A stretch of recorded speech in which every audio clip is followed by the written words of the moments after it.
Hello everyone, मैं मिथुन सिंह स्वागत करता हूं आप सभी का। आशा करता हूं आप सभी बहुत अच्छे होंगे। बात करेंगे विनोबा भावे बीएड सेमेस्टर 1 के प्रीवियस ईयर क्वेश्चन पेपर की। सेशन था आपका 25-27 का। इसका एग्जाम हो चुका है। एक्चुअली ये पेपर नंबर 2 था जिसका नाम है कंटेम्प्रेरी इंडिया एंड एजुकेशन। ठीक है जी। 16/2 यहाँ पे लिखा हुआ है, सॉरी फॉर दैट। 16 एक्चुअली ये जो एग्जाम है आपका 16/6/2026 को कंडक्ट कराया गया है। थंबनेल में चेंज कर दूंगा। ठीक है। यहाँ से आप देख पाएंगे 80 नंबर का ये पेपर था। 3 घंटे का वक्त आपको मिला था। उसी का आंसर की हम लोग देखेंगे कि जो 10 ऑब्जेक्टिव सवाल हैं वो किस तरह से जो है सॉल्व आपको करने थे। यहाँ से आप देख पाओगे पहला पेपर जो आपका चाइल्डहुड एंड ग्रोइंग अप है उसका भी मैंने डिस्कस कर दिया है। यहाँ पे आप देख पाओगे contemporary India and education paper number आपका 2 यहाँ से दिख रहा होगा। सेशन था 25-27 का। 80 नंबर का ये पेपर, 3 घंटे का वक्त आपको यहाँ पर मिला था। सेक्शन ए की बात करें तो ऑब्जेक्टिव टाइप के सवाल आपको सही करने थे। 10 × 2 20 नंबर आपको यहाँ से मिलता। पहला सवाल, the right to education RTE act was enacted in. देखिए, इस सवाल को अगर आप इंग्लिश पढ़ करके आंसर दोगे तो आंसर कुछ और होगा, हिंदी पढ़ करके दोगे तो इसका आंसर कुछ और होगा। शिक्षा का अधिकार अधिनियम कब लागू किया गया? तो इसका आंसर है 2010 में। 1 अप्रैल 2010 को जो है ये लागू किया गया था, केवल जम्मू एंड कश्मीर में छोड़ करके। ठीक है, उस समय धारा 370 है वो लागू थी। तो फिलहाल जो इसका आंसर होगा हिंदी के हिसाब से 2010 होगा, यानी कि ऑप्शन नंबर 3। लेकिन यहाँ पे इनकलकेट मतलब होता है किसी कानून को जो है, कानून के बारे में बात करना, कानून को जो है स्वीकृत कर लेना। ठीक है, तो इसके हिसाब से 2009 होगा, लेकिन मेरे हिसाब से आप जो है ऑप्शन नंबर 3 ही लगाइए, यही आपका सही आंसर होता। अगला सवाल, the mid day meal scheme is primarily aimed at. मध्याह्न भोजन योजना का मुख्य उद्देश्य क्या था? तो देखिए, मिड डे मील सबसे पहले तमिलनाडु में स्टार्ट हुआ है। जो भी नए बच्चे 26-28 वाले बच्चे इस वीडियो को देखेंगे या फिर आप ही किसी को पढ़ाओगे तो याद रखिएगा, इस क्वेश्चन के साथ साथ जैसे ही मिड डे मील देखे तुरंत तमिलनाडु से बताइए कि इसकी शुरुआत सबसे पहले किस स्टेट में हुई थी। तो तमिलनाडु में जो है मिड डे मील की शुरुआत सबसे पहले की गई थी पूरे भारत में। तो मध्याह्न भोजन का मुख्य उद्देश्य क्या था? इसका मेन प्राइमरी गोल क्या था भाई? तो ये इसमें जो है बच्चों के एडमिशन को बढ़ावा देना था। ठीक है, ध्यान दीजिएगा। सबसे पहले ये बच्चे को एडमिशन को जो है प्रोत्साहित कर रहे थे। दूसरी बात कि जो ड्रॉप आउट है, जो बच्चे पढ़ाई छोड़ दे रहे हैं, स्कूल में पढ़ाई की उन्होंने कुछ दिन और उसके बाद वो छोड़ दे रहे हैं, तो ड्रॉप आउट को भी कम करना था। एडमिशन को बढ़ाना था, ड्रॉप आउट को कम करना था। तीसरा ऑप्शन जो है, बच्चों को न्यूट्रिशन यानी कि अच्छा पोषण के साथ जो प्रोटीन है, विटामिन वगैरह जो है बच्चे को मिल पाए। ये 3 प्राइमरी इसका जो है गोल था। अब चलिए ऑप्शन को पढ़िए। यहाँ पे बोला गया है ड्रॉप आउट को कम करना, बिल्कुल सही बात है। ऑप्शन 3 आपका सही है। विद्यालय के जो इंफ्रास्ट्रक्चर है इसको बढ़ाना, नहीं, इससे इसका कोई लेना मिड डे मील का नहीं था। पोषण स्तर को बढ़ावा देना यानी कि इंप्रूविंग द न्यूट्रिशनल स्टेटस, बिल्कुल सही बात है। यानी कि ऑप्शन आपका 1 और 3 सही है, यानी कि ऑप्शन नंबर 4 आपका क्या है? करेक्ट है। ए और सी यहाँ पर दोनों को सही बताया जा रहा है। नेक्स्ट सवाल, which is related to Delors report. Delors report किससे संबंधित है? तो देखिए, डेलॉर रिपोर्ट ना 4 चीज़ों के बारे में बात करता है।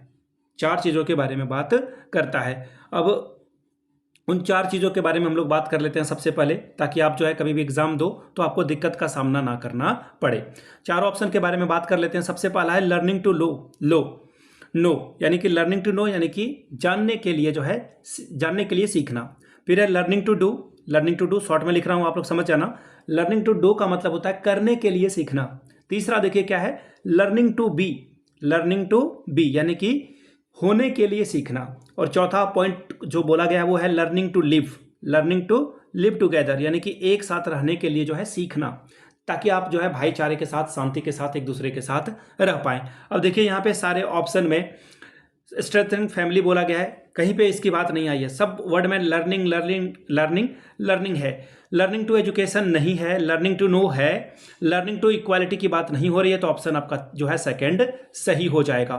ठीक है, अगला सवाल, which of the following the best describe the impact of globalisation on Indian education. निम्नलिखित में से कौन सा वैश्वीकरण के भारतीय शिक्षा पर प्रभाव को सबसे अच्छे से वर्णित करता है?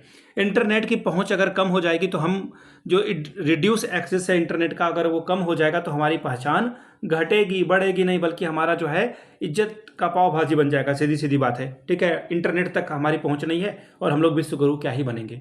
पहला ऑप्शन कट गया। डिक्लाइन इन इनरोलमेंट, नामांकन में अगर कमी हो जाएगी, बच्चे पढ़ नहीं पाएंगे तो भला क्या जो है आगे आप बढ़ पाओगे, क्या ही आप आगे जा पाओगे। ठीक है, ये जो है आपका आंसर हो जाएगा। अब आगे देखिए क्या है, इंटरनेशनल कोलैबोरेशन एंड कंपटीशन, अंतर्राष्ट्रीय सहयोग और प्रतिस्पर्धा। बिल्कुल सही बात है। आप अमेरिका से जो है अगर आप लड़ाई नहीं करोगे, अमेरिका से आप अगर नहीं जूझोगे तो क्या ही आप आगे बढ़ पाओगे। तो ऑप्शन थर्ड आपका क्या है, सही होगा। अब देखिए सार्वजनिक शिक्षा का उन्मूलन, अगर आप पब्लिक एजुकेशन को खत्म कर दोगे तो देश कभी आगे नहीं बढ़ जाएगा, यानी कि ऑप्शन थर्ड आपका क्या है, करेक्ट है। इंक्लूसिव एजुकेशन प्रमोट्स, समावेशी शिक्षा बढ़ावा देती है। सेग्रीगेशन यानी कि अलग थलग करना, जो कि हमेशा गलत होगा। इसके बाद देखिए सेपरेट करना, यानी कि यहाँ भी अलग थलग करना, किसको भाई, डिसेबल बच्चे को करिकुलम अलग से पाठ्यक्रम दे दो, गलत बात है। प्राइवेट स्कूलिंग करना, ये भी गलत बात है। ऑप्शन आपका 2 सही हो जाएगा, यानी कि सभी लोगों को मेन स्ट्रीम में लाना, यानी कि एक ही साथ सभी को बढ़ावा देना, एक साथ आगे लेकर के जाना, ये सबसे अच्छा तरीका है किसी को भी पढ़ाने का, आगे बढ़ाने का। ठीक है, तो आंसर आपका क्या हो जाएगा, ऑप्शन नंबर 2। वैसे भी इंक्लूसिव स्कूल में जो है हम लोग क्या करते हैं, जो बच्चा तेज हो, कमजोर हो, या फिर जो बच्चा जो है ठीक से पढ़ाई नहीं कर पा रहा है, उनको जो है यहाँ पर आगे करने के लिए जो है सबको एक साथ क्लासरूम में रखा जाता है।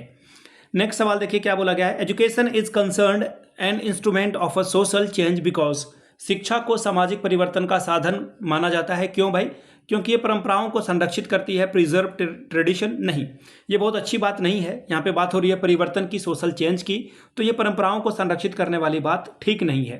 प्रमोट स्टेटस को, यानी कि जो जैसी स्थिति है वैसा ही बना रहेगा, तो परिवर्तन कहाँ से आएगा, चेंज कहाँ से आएगा, तो दोनों ऑप्शन कट गया। नवाचार और सुधार को प्रोत्साहित करना, इनोवेशन एंड रिफॉर्म, इसी की बात तो होती है चेंज में। चेंज में आप क्या करते हो, रिफॉर्म करते हो, अपने आप में इनोवेट करते हो, तो सही है आपका ऑप्शन नंबर थर्ड आपका करेक्ट होगा। यहाँ पे देखिए क्या बोला गया है, पारिवारिक व्यवस्था को मजबूत करती है। नहीं, ये भी ऑप्शन आपका बहुत अच्छा नहीं है, ऑप्शन थर्ड सबसे बेस्ट है। आगे देखिए, which article of Indian constitution provides free and compulsory education to children age 6 to 14, भारतीय संविधान का कौन सा अनुच्छेद 6 से 14 साल के बच्चों को निःशुल्क और अनिवार्य शिक्षा प्रदान करता है।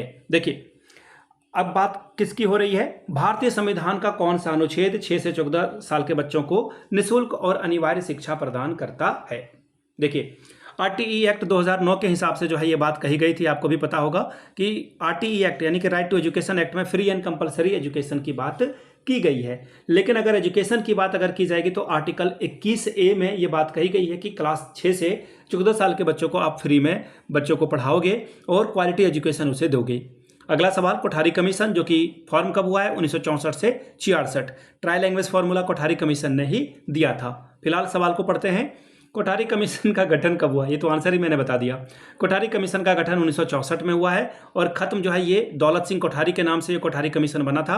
एक्चुअली वो ही हेड कर रहे थे इसे, तो कोठारी जो है सरनेम को ही जो है इस कमीशन का नाम दे दिया गया है। ठीक है, अगला सवाल, which of the following best define Indian society, निम्नलिखित में से कौन सा भारतीय समाज को अच्छे ढंग से परिभाषित करता है। रिजिड होना और स्टैटिक होना, एक ही जगह पे खड़े रहना, परिवर्तन नहीं होना, ये अच्छी बात नहीं है। ठीक है, अच्छी बात क्या है भाई, विविधता को अपनाना, बहुलता को अपनाना। अगर हमारे देश में तमिल, तेलुगु, मलयालम, उड़िया, हिंदी, भोजपुरी, अंगिका, मगही, खोटा बोला जाता है तो हमारा देश प्राउड फील करेगा। डोंगरी बोला जाता है, पहाड़ी लैंग्वेज बोला जाता है, गुजराती बोला जाता है, कई लैंग्वेज हैं। तो कहने वाली बात है कि हम लोग जो है विविधता यानी कि डाइवर्सिटी को क्या करते हैं, प्रमोट करते हैं। Third answer is correct. Next सवाल देखिए क्या बोला गया है, reservation in education for SC ST OBC is aimed at achieving, यानी कि अनुसूचित जाति, जनजाति, अन्य पिछड़ा वर्ग के लिए शिक्षा में आरक्षण किस उद्देश्य को प्राप्त करने के लिए किया गया है। पॉलिटिकल इक्वालिटी लाने के लिए। देखिए बात हो रही है शिक्षा में, तो शिक्षा में आप क्या करते हो, इकोनॉमिक ग्रोथ करते हो, सोशल जस्टिस करते हो, या फिर कल्चरल आइडेंटिटीज की बात करते हो। तो देखिए ये जो सारे ऑप्शन हैं, सारे ऑप्शन जो हैं वो आप अगर ध्यान से देखोगे एक एक करके, पॉलिटिकल इक्वालिटी की अगर मैं इकोनॉमिक ग्रोथ की बात कर लेते हैं, ये सबसे पहले क्यों नहीं होगा। देखिए इकोनॉमिकल ग्रोथ जो है सरकार जो है कैसे कर सकती है, किसी के बारे में इकोनॉमिकल ग्रोथ आपका कैसे होगा। ऑब्वियसली पढ़ाई करोगे, वो तो एक रीज़न है ही, आप पढ़ाई करते हो तो ऑब्वियसली आप आगे जाओगे, पढ़ाई करोगे तो आपके पास अपॉर्चुनिटी बढ़ती है, ये तो सही बात है। लेकिन अगर आप सारे ऑप्शन को ध्यान से देखिएगा तो जो एजुकेशन से रिलेटेड है कम से कम वो जो है क्या बात करेगा, सोशल जस्टिस की बात करेगा, सोशल सामाजिक न्याय की बात करेगा। ऑप्शन थर्ड आपका सबसे बेस्ट है। पॉलिटिकल भी बहुत अच्छा ऑप्शन नहीं है यहाँ पर, क्योंकि बात हो रही है शिक्षा की, तो ऑप्शन नंबर आपका थर्ड क्या होगा, करेक्ट हो जाएगा। तो ये था आपका 10 क्वेश्चन। बाकी एक डिटेल वीडियो मैं बनाऊंगा जिसमें शॉर्ट और लॉन्ग क्वेश्चन को भी जो है वो वीडियो रात को आ जाएगी। फिलहाल वीडियो आप लोगों ने अगर देख लिया है और मेरे द्वारा बताए गए आंसर आपको पसंद आए तो नीचे कमेंट करके जय हिंद जरूर लिखिएगा। इसी तरह से पेपर 3rd और 4th का भी मैं आपके साथ डिस्कस कर दूंगा। Thank you so much for watching this video. Have a good day.